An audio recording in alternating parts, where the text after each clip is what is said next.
சின்ன குழந்தைங்களுக்கு ரொம்ப பிடிச்ச தந்தூரி பன்னீர் சாண்ட்விச் எப்படி பண்ணுறதுன்னு பார்க்கலாமா? அதுக்கு ஒரு பெரிய வெங்காயத்தை எடுத்து பொடிசாக கட் பண்ணி வச்சுக்கலாம்.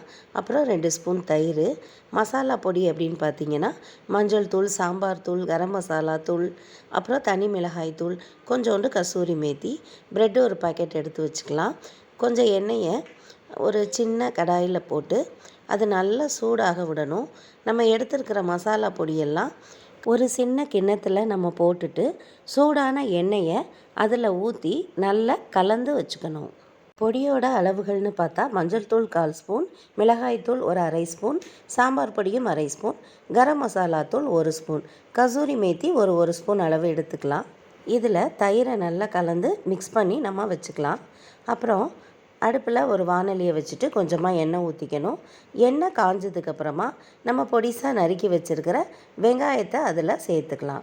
வெங்காயம் எண்ணெயில் நல்லா வதங்கி கலர் மாறினதுக்கு அப்புறமா இடித்து வச்சுருக்கிற இஞ்சி பூண்டை அதில் நம்ம சேர்த்துக்கணும்.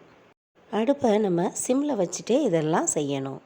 இஞ்சி பூண்டோட பச்சை வாசனை போனதுக்கு அப்புறமா பன்னீர் துண்டுகளை அதில் கலந்து நல்லா வதக்கி விடணும். பன்னீர் துண்டுகள் கொஞ்சம் வெந்து கலர் மாதிரி வரும்போது நம்ம தயார் பண்ணி வச்சுருக்கிற மசாலா கலவையை அதில் சேர்த்துடலாம். இப்போவே தேவையான உப்பையும் நம்ம அதில் சேர்த்துக்கணும். இதை கொஞ்சம் நேரம் அடுப்புலையே வச்சு வதக்கணும். எண்ணெய் பிரிஞ்சு வந்தவுடனே ஸ்டவ்வை ஆஃப் பண்ணிடலாம். ப்ரெட் ஸ்லைஸில் 2 பக்கமும் நெய் தடவிக்கணும்.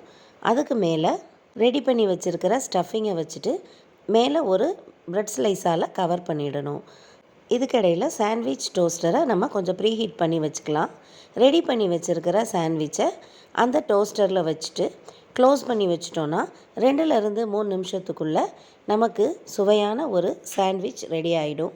இந்த சாண்ட்விச் குழந்தைங்களுக்கு மட்டும் இல்லை, பெரியவங்களுக்கும் ரொம்ப பிடிக்கும். டேஸ்ட் மட்டும் இல்லைங்க, ரொம்ப ஹெல்த்தியும் கூட. நீங்களும் ட்ரை பண்ணி பாருங்கள்.